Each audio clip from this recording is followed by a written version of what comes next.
नमस्कार, आप सबका मित्र दोस्त मैं मुन्ना बिहारी।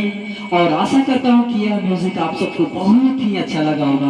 अगर अच्छा लगा यार तो एक लाइक कर देना और इस चैनल को सब्सक्राइब कर देना और इस चैनल को शेयर कर देना। तो आशा करता हूँ कि यह वीडियो आप सबको बहुत ही अच्छा लगा होगा। तो आज के लिए इतना ही था। Good take care, bye by.